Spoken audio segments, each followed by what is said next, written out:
नाज़रीन, हमारे साथ मौजूद हैं मारूफ तज्ज़िया निगार, एंकर और बैनुल-अक़वामी अमूर पर गहरी निगाह जनाब कामरान यूसुफ साहब हमारे साथ हैं। बहुत शुक्रिया कामरान साहब। मैं इसी हवाले से ये जो कंक्लूड हुआ है दौरा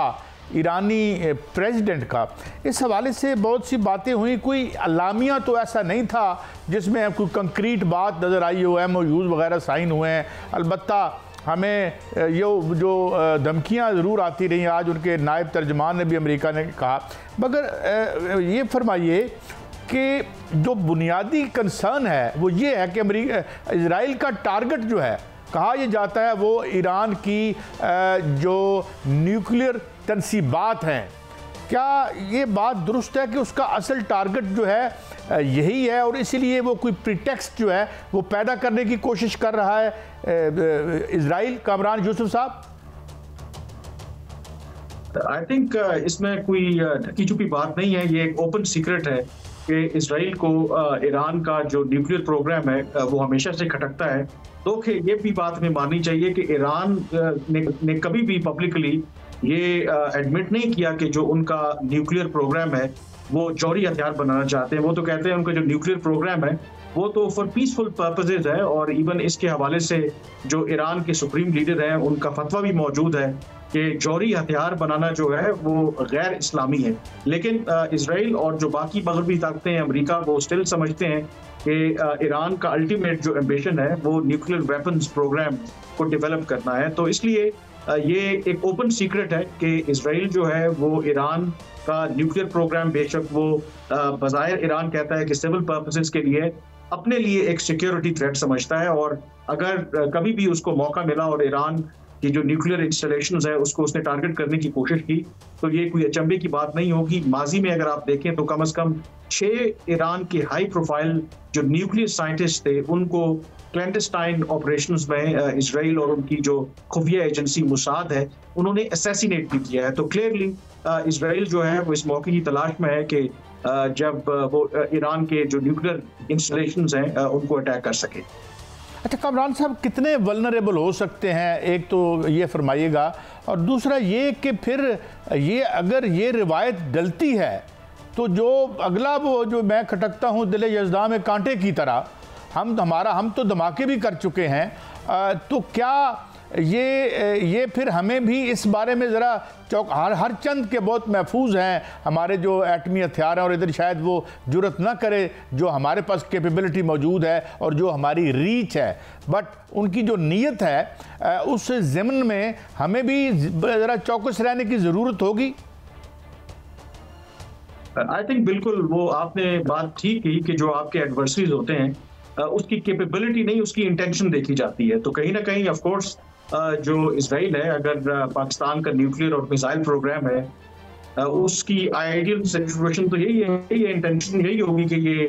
न्यूक्लियर प्रोग्राम ना रहे। लेकिन ऑफ कोर्स आप कंपेयर नहीं कर सकते ईरान के साथ। हमारा उस तरीके से दो के इजराइल के साथ कोई डिप्लोमेटिक रिलेशंस तो नहीं है, लेकिन उस तरीके की डायरेक्ट कॉन्फ्रंटेशन भी नहीं है। और इवन अगर आप ईरान इजराइल की कॉन्फ्रंटेशन भी देखें कि जो हालिया तनाज़ा है उससे एक लेसन अगर आप ड्रॉ करें, मसलन जब ईरान ने जवाबी कार्रवाई की जो उनके काउंसलेट के ऊपर डोमेस्टिक में हमला किया था इजराइल ने,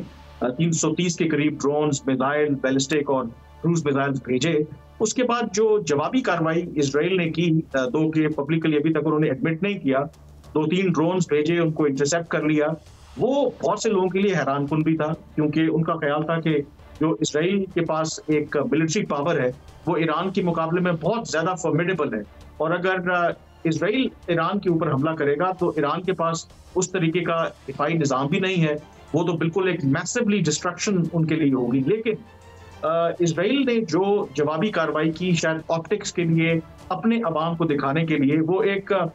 ऐसी वाजिबी किस्म की कार्रवाई थी जिससे आप दो नतीजे अखज़ कर सकते हैं। एक, क्योंकि अमेरिका वाज़े कह चुका था कि आप इजराइल कि वो जो ईरान ने जवाबी कार्रवाई की है, आपने बेशतर मिसाइल इंटरसेप्ट करनी है, एज अ विक्ट्री उसको आप ले लें, फर्दर कार्रवाई ना करें, क्योंकि उससे पूरा खित्ता जो है जंग की लपेट में आ जाएगा और हम आपका साथ नहीं देंगे। तो एक वजह ये हो सकती है कि इजराइल ने इसलिए एक बड़ी कार्रवाई नहीं की। दूसरी वजह ये है कि इजराइल जेन्युइनली, आई थिंक उसको ये थ्रेट थी कि अगर वाकई वो मैसिवली कोई अटैक करते हैं ईरान के ऊपर, तो ईरान ने वो जो पुरानी एक रवायत जिसको तोड़ दिया कि आप कार्रवाई करते रहे हमारे खिलाफ, हम बराह रास्त आपके खिलाफ हमला नहीं करेंगे, तो ईरान की तरफ से अगर मैसिव जवाब आएगा तो उससे फिर इसराइल की जो एक वो कहते हैं ना कि इनविंसिबिलिटी जो इसे कहते हैं कि वो नाकाबिले तस्खीर हैं, तो कहीं वो वाला जो उनका एक मिथ है वो चैलेंज ना हो जाए। तो अगर ईरान के मामले में इसराइल ने इतनी एहतियात बरती है तो पाकिस्तान तो एक डिक्लेयर्ड न्यूक्लियर वेपन्स है, पाकिस्तान का जो मिसाइल प्रोग्राम है वो बड़ा एडवांस है, न्यूक्लियर जो प्रोग्राम है वो भी बड़ा एडवांस है। तो आई डोंट थिंक सो कि अगर पाकिस्तान के ऊपर बात आएगी तो इसराइल इस तरह की कार्रवाई करने का फोर्स सोच सकता है। हाँ, ये होगा तो बहुत ही एक यानी, लेकिन एक जो एक सोच आती है, ये जो हम तज्जिए देखते हैं हर चंद के हमारे ऊपर सेंक्शंस नहीं हैं और हम वेस्टर्न ब्लॉक के साथ ही है हमारा जो सारा डिप्लोमेटिक हमारे जो लिंक्स हैं, लेकिन ये एक बात जो हमें ईरान के साथ जोड़ती है वो ये है कि उनका चलें हाफ हार्टेडली या किसी हद तक है या नीम न्यूक्लियर प्रोग्राम है, या वो कहते हैं कि वो अभी बम नहीं बनाएंगे लेकिन कैपेबिलिटी मुबैना तौर पर कहा जाता है, मगर ये बात हमें जोड़ती तो है ये दो चीज़ें जो हमारा एक कॉमन फो जो है इसराइल, और फिर वो इररेस्पॉन्सिबल स्टेट भी है, हम तो उसे रोग स्टेट भी समझते हैं, किसी के काबू में भी नहीं है। तो ये क्या is can there be some common ground between Pakistan and Iran with this issue? देखिए, कॉमन इशू आपको पता है कि माजी में भी पाकिस्तान के ऊपर ये इल्जामात लगते रहे हैं कि जो पाकिस्तान जो अपना न्यूक्लियर जो टेक्नोलॉजी है या प्रोग्राम है वो एक्सचेंज करता रहा है, missile programme with Iran, North Korea, Libya, ये इल्जामात लगते रहे हैं। तो ये बात तो है कि मगरब के अंदर, इसराइल के अंदर कहीं ना कहीं जो पाकिस्तान का जो न्यूक्लियर प्रोग्राम है वो खटकता तो है। अगर ईरान तो कि अगेन वो कहता है कि हम तो कोई एटम बम नहीं बना रहे, स्टिल मगरब कहता है कि नहीं, हमें ये खदशा है कि वो बम बनाएंगे। तो असल इशू ये है कि जो मगरब है, अमेरिका, यूरोपियन ताकतें और इसराइल जो है वो अपनी इजारादारी कायम रखना चाहता है। आपको पता है कि अगर जिस तरह आप इसराइल की एग्जांपल देख लें दो कि जी, इसमें एक और जो अहम पहलू है, अगर आप देखें कि इसराइल जो है उसने बाकी जो उसके पड़ोसी ममालिक हैं, बाकी अरब कंट्रीज हैं, उनको इसलिए भी दबा के रखा हुआ है क्योंकि इसराइल के पास भी न्यूक्लियर वेपन्स हैं। तो कि उनका एक डॉक्ट्रिन है, डॉक्ट्रिन जिसे आप कहते हैं कि एम्बिग्विटी डॉक्ट्रिन का मतलब क्या है कि इसराइल जो है बाकायदा तौर पर तस्लीम भी नहीं करता कि उनके पास न्यूक्लियर वेपन्स हैं और इनकार भी नहीं करता, ये उनका एक डॉक्ट्रिन है। लेकिन हकीकत है कि उनके पास न्यूक्लियर वेपन्स हैं और उसकी वजह से उसने जो बाकी खित्ते के ममालिक हैं, अरब ममालिक हैं, उनको एक दबा के रखा हुआ है। और इसलिए बाकी अरब ममालिक भी डरते हैं कि कहीं ऐसा ना हो कि इसराइल जो है वो हमारे खिलाफ कोई बड़ी कार्रवाई करे, और जो बाकी अरब ममालिक हैं वो भी डरते हैं उनके खिलाफ कार्रवाई करने से। तो ईरान इसलिए खटकता है, उनको ऑब्वियसली एक सस्पेशन है कि ईरान के पास भी न्यूक्लियर वेपन्स हैं। तो ये जो न्यूक्लियर वेपन्स हैं ये एक क्लियरली एक डिटरेंस होता है। और आई थिंक अगर लार्जर गेम देखें तो इमीडिएटली तो आई थिंक इसराइल जो है बड़ा क्लेवरली प्ले करता है। उसको पता है कि खित्ते में ऑलरेडी उसके दुश्मन बहुत हैं, तो वो अननेसेसरली, अगर आप देखें इसराइल के जितने भी जो लीडर्स हैं, वैसे तो पाकिस्तान के हवाले से वो बात नहीं करते, लेकिन जब कभी करेंगे भी बात तो वो ऐसा तासुर देने की कोशिश नहीं करते कि आप बैन मुझे मार के अननेसेसरली पाकिस्तान को वो प्रोवोक करें। अगर आपको याद हो तो कुछ साल पहले आई थिंक एक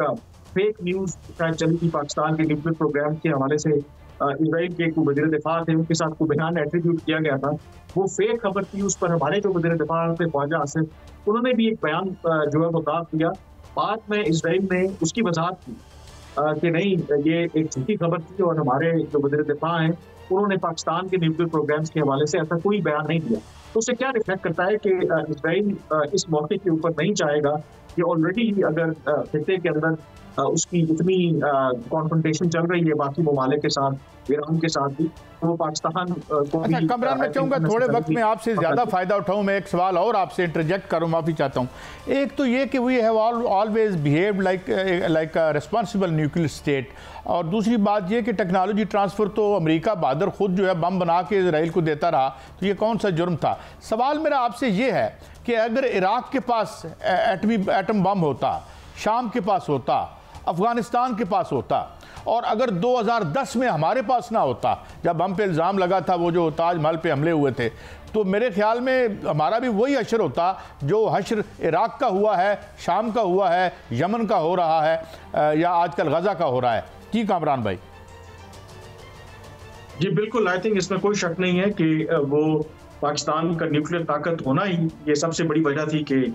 जो अगर इवन के अगर भारत के साथ हाल ही में अगर आप देखें बालाकोट के बाद भी अगर कोई कॉन्फ्रंटेशन हुई भी तो उसके बाद भारत को बैकआउट करना पड़ा, या दोनों मुल्कों को ये बात अच्छी तरह से पता है कि अगर एस्केलेशन एक लेवल से आगे जाएगी तो फिर खतरा न्यूक्लियर जंग का हो सकता है। तो ये जो न्यूक्लियर वेपन्स होते हैं बिल्कुल एक डिटेरेंस होती है। बिल्कुल आप सही कह रहे हैं कि इराक में दो के अमेरिका ने वेपन्स ऑफ मैस डिस्ट्रक्शन के नाम के ऊपर वहां पर चढ़ाई की, लेकिन हकीकत ये है कि अब सब अग्री करते हैं कि अगर उस वक्त के जो इराकी सदर और डिक्टेटर सद्दाम हुसैन उनके पास वाकई वेपन्स ऑफ मैस डिस्ट्रक्शन होते तो अमेरिका कभी भी इराक के ऊपर चढ़ाई ना करता, और ना ही शाम के ऊपर, और लीबिया की भी आपने एग्जांपल दी। तो इसलिए आई थिंक जिस खिते में हम रहते हैं या जिस तरह की पॉलिटिक्स हमारे यहाँ प्ले होती है तो उसमें मजबूरी है। हालांकि ये कोई आइडियल सिचुएशन नहीं है कि आप ऐसे जौहरी हथियार रखें जिससे पूरी नस्ल तबाह हो जाए। हिरोशिमा नागासाकी के जो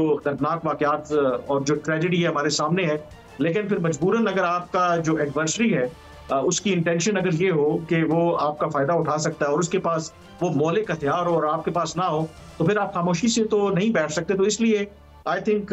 इन दैट सेंस जो ये न्यूक्लियर वेपन्स होते हैं it acts as a real deterrence, और यही वजह है कि शायद जो एग्जांपल आपने दी कि अगर बाकी जो मुस्लिम ममालिक थे वो बिल्कुल उनमें सिविल वॉर शुरू हो गई, बिल्कुल वहां पर इन्वेजन हो गई, तो पाकिस्तान का केस इसलिए डिफरेंट है कि ये दुनिया के लिए और खासकर के मगरब के लिए, इसराइल के लिए एक मुअम्मा है कि वो कैसे एक न्यूक्लियर पाकिस्तान से डील करें।